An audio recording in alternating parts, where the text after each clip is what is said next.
السلام عليكم ورحمة الله. لعل في أعقاب جائحة كوفيد-19 العدوانية والمستمرة عانى العديد من البلدان بشكل هائل من الأضرار في قطاع الصحة العامة والسلامة النفسية والمعلومات المضللة، ما حتم وجود تواصل كبير بين مختلف شرائح المجتمع بما في ذلك الجسم الطبي والعاملون في مجال الرعاية الصحية والعلماء والسلطات العامة والحكومية والناس.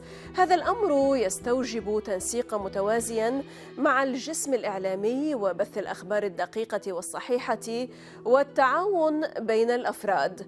من هنا أصبحت الحاجة إلى تعزيز التواصل والمعرفة أمرا حيويا في ظل هذه الظروف لحقيقة بسيطة مفادها أن الجميع مسؤول ومعني بالسيطرة على هذا الوباء المستفحل.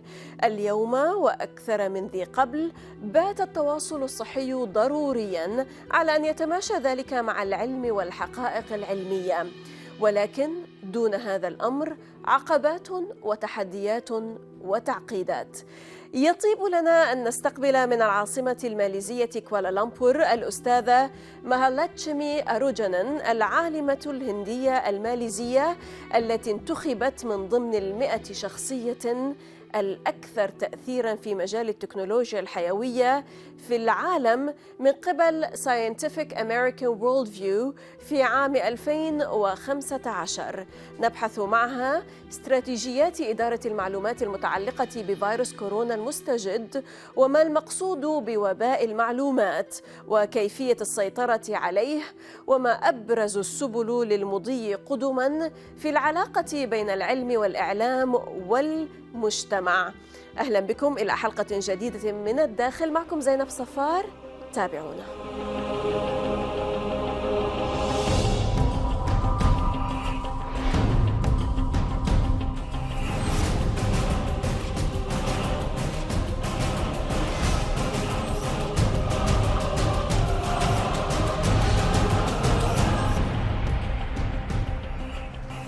Dr. Mehaaltchmi Aroogananan, Executive Director of Malaysian Biotechnology Information Center MABIC, founder and editor-in-chief of the Petri Dish, the first science newspaper in Malaysia.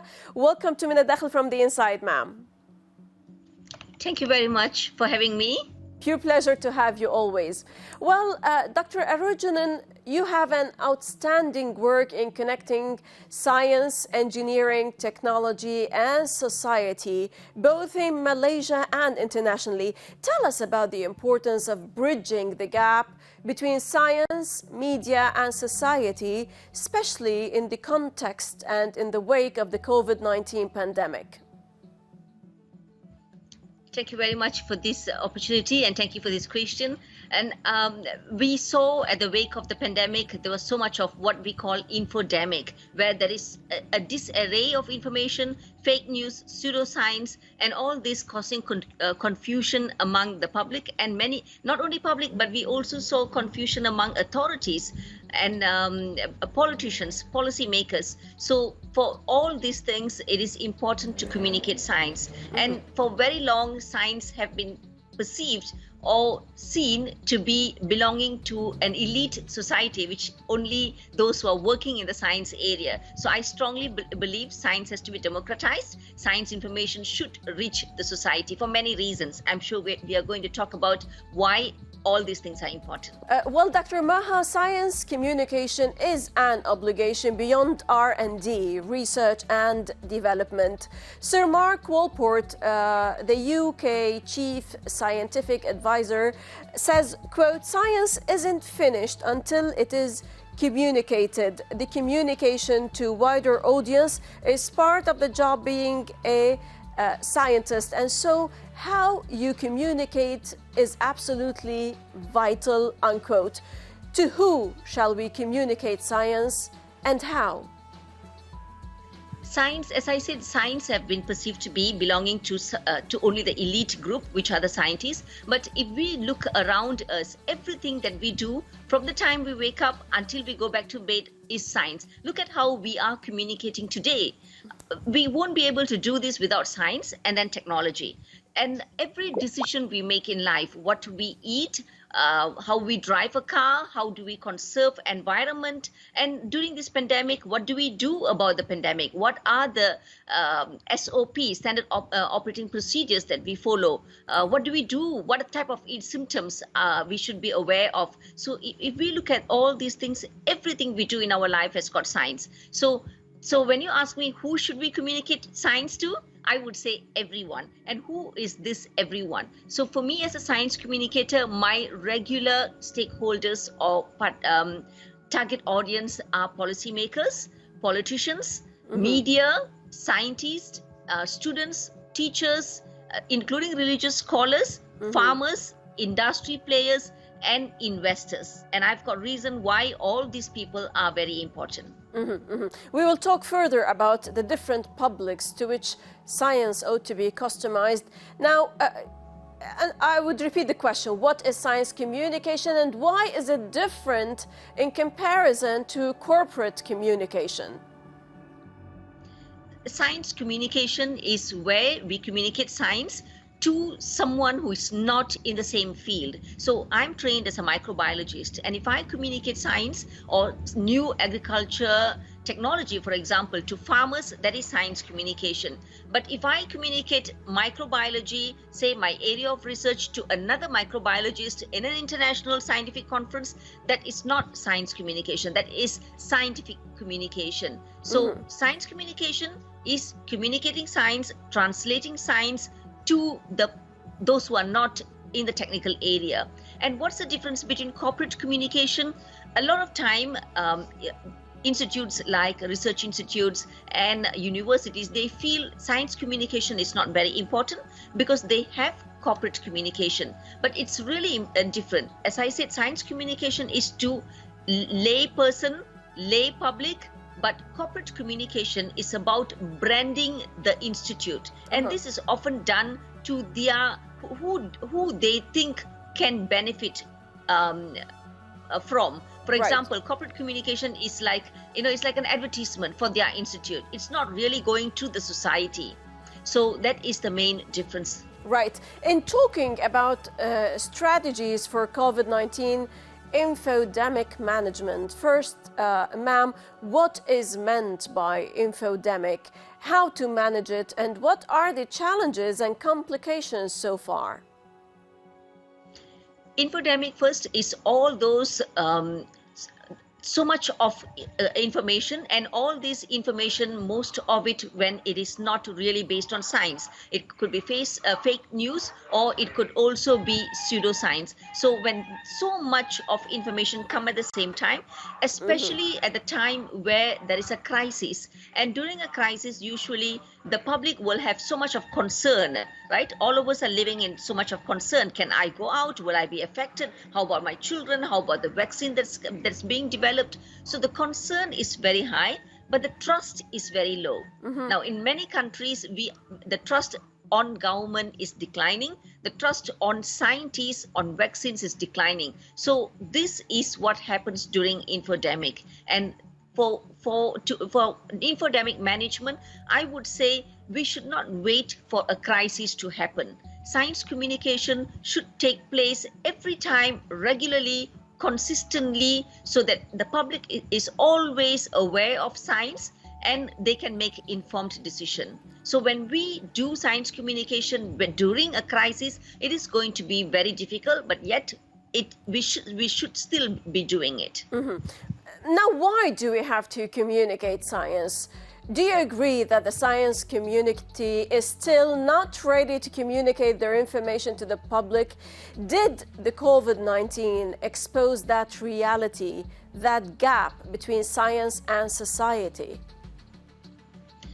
I think the COVID-19 is a great teacher for many areas, and science communication is one of it. The COVID-19 definitely exposed the huge gap between science and society, and what is missing in research, the research cycle, as Sir Mark Walcott said.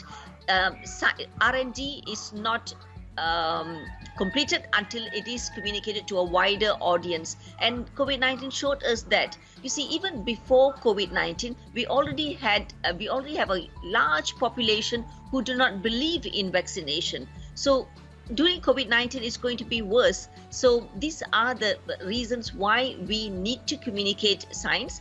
And hopefully from this crisis, scientists and government agencies will see the importance of science communication and do what is necessary to communicate science. Right. Dr. Maha, allow us to stop now for a short break, where afterwards we're going to discuss the diversity of publics to which science is communicated. But after the break, إذا فاصل قصير ونعود. لا تذهبوا بعيدا.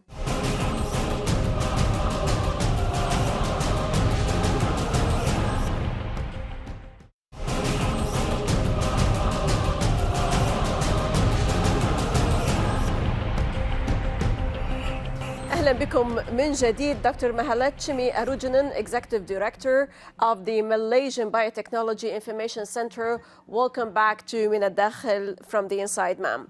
Well, Dr. Maha, we agree that there is a diversity of public as far as science communication is concerned. How to customize your communication strategies in this sense to a diversity of publics? So let me explain the diversity of public. Now, a lot of scientists think they can use the same type of language, the same benefits, the same analogy, stories for whoever they are communicating to. Now, that is not true, because what does diversity of public mean? Now, as I said, who do we communicate? Who do we need to communicate? We need to communicate to policymakers, politicians, scientists, investors, teachers, students, the general public, religious scholars, farmers. So you see the wide range of different stakeholders. Now, for everyone, the concern is different. What concerns a policymaker is not the same as what concerns a farmer or a mother, a consumer. True. So when the concerns are different, the fear is different, the need is different, we need to use different benefits, how these benefits is relevant to them. We need to use examples that will resonate with that particular stakeholder.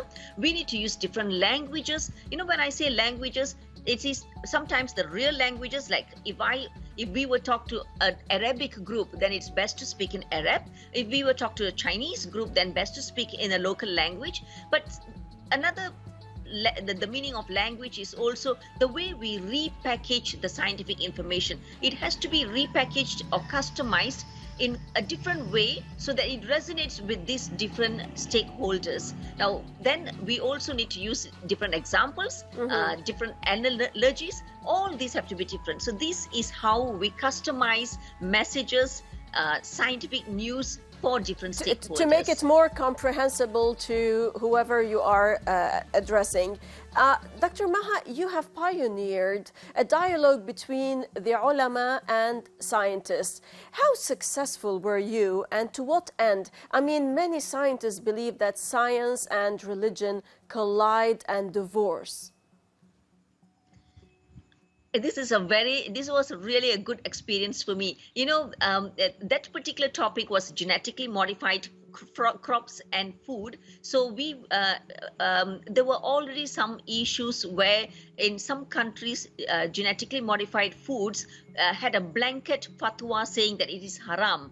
And we know that all this food, unless it uses gene from something that's not permissible in Islam, then it is haram, right? But then if it is from permissible sources, then it should be halal. So we were thinking, if this type of decision spreads among the Muslim country, it is going to affect food security and sustainable development, farmers' access to technology. So what I did was I gathered a group of international scholars, but you see, these are very sensitive areas because it is religion. Religion itself is a sensitive area, and mixing religion with science, especially a science that is currently being used by industry. So a lot of people were thinking that we were like trying to push the ulama to make some decision. So in fact, the first one was not a successful one.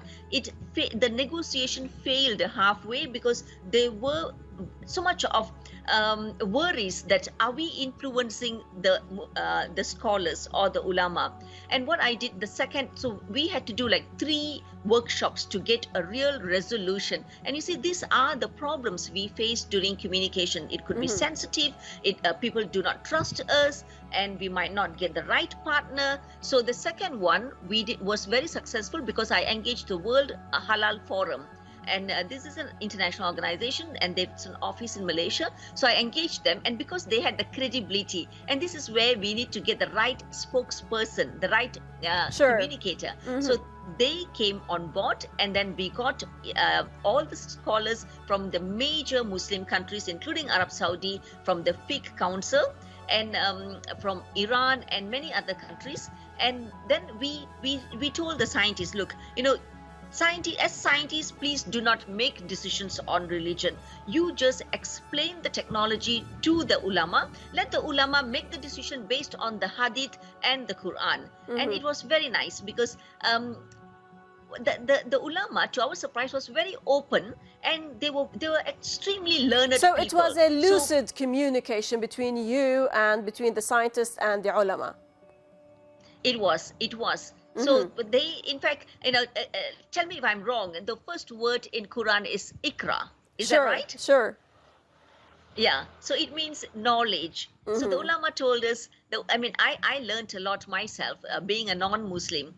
The ulama told us, Islam urges us to get knowledge. And if there is a problem, we have to solve the problem using knowledge. As long as the knowledge it does not go against the Quran or the Hadith. So there was a resolution saying that genetically modified crops or food is permissible as long as the source is permissible. Yes. So it was a long process, but it was a very successful. Iqra was the first word by God to the Prophet of Islam, Muhammad, peace be upon him. It was the word Iqra, as you said, ma'am. It's very important, sure. One has never to stop to seize grabbing and grasping more information and knowledge.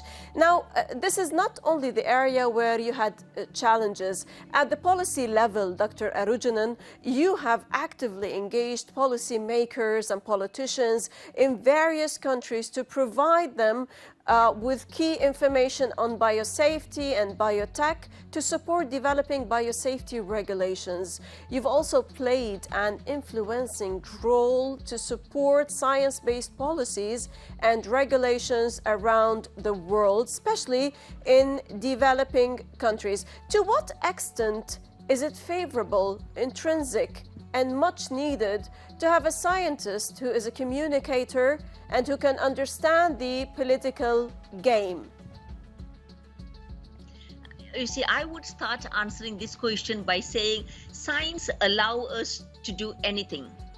Today we can actually clone a baby without a man and a woman. But is it ethical? So the society is the one which tells us what we should do. We can do anything with science, but the society tells us what we should do.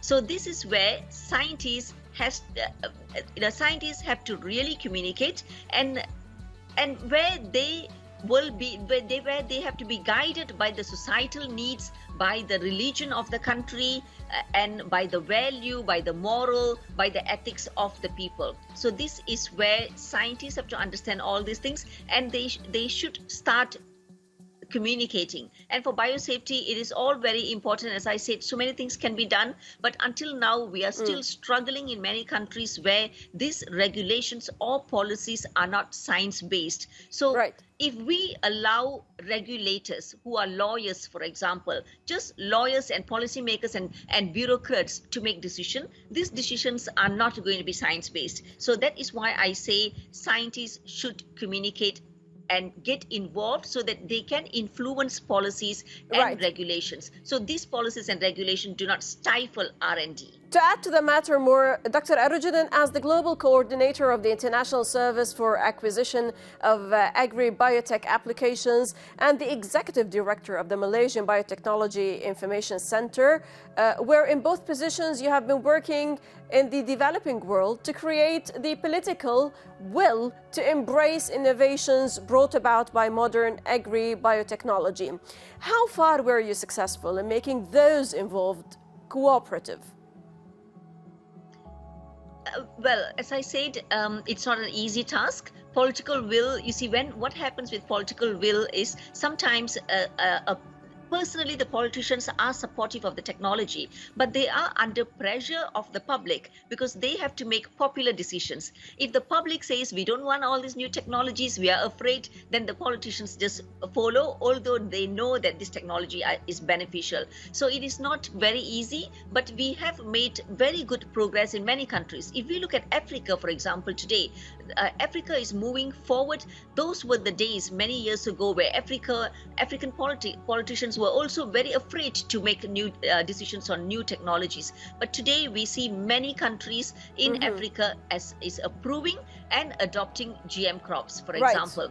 And so this is happening in Asia, for example, Indonesia. I just finished a webinar with Indonesia. Indonesia is working on, they already have adopted drought-tolerant sugarcane, and now they are working on potatoes, which will be blight-resistant. Now, you see, talking about drought-tolerant, this is a very, very important trait for your region in the Arab world where you don't have enough water. So, you see, this is where we are making progress, and we hope to make more progress, actually. Allow me to ask you my last question, please, ma'am.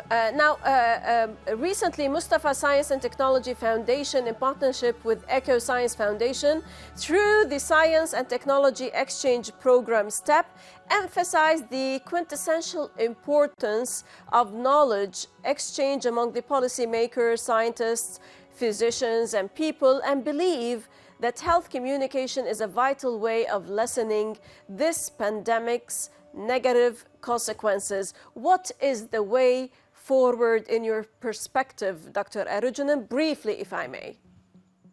Yes, very quickly, this pandemic or this crisis is not going to be the last crisis in human history. So I think from way forward is we need to establish science communication office in universities and research institutes so that scientists will be supported by trained science communicators to develop messages, to do press releases, to speak to media. And I think science communication should be introduced to all STEM, science, technology, engineering, mathematics programs in the university. So our graduates, our science graduates come out and they can speak, they can communicate science. And finally, I think the government, policymakers and ministries should allocate funding for science communication. That's very important. So these are, these are my wish. Right. Scientist Dr. Maha Arójánان, Executive Director of Malaysian Biotechnology Information Center, thank you very much for your formidable information, knowledge, and experience. You are a beautiful mind, ma'am.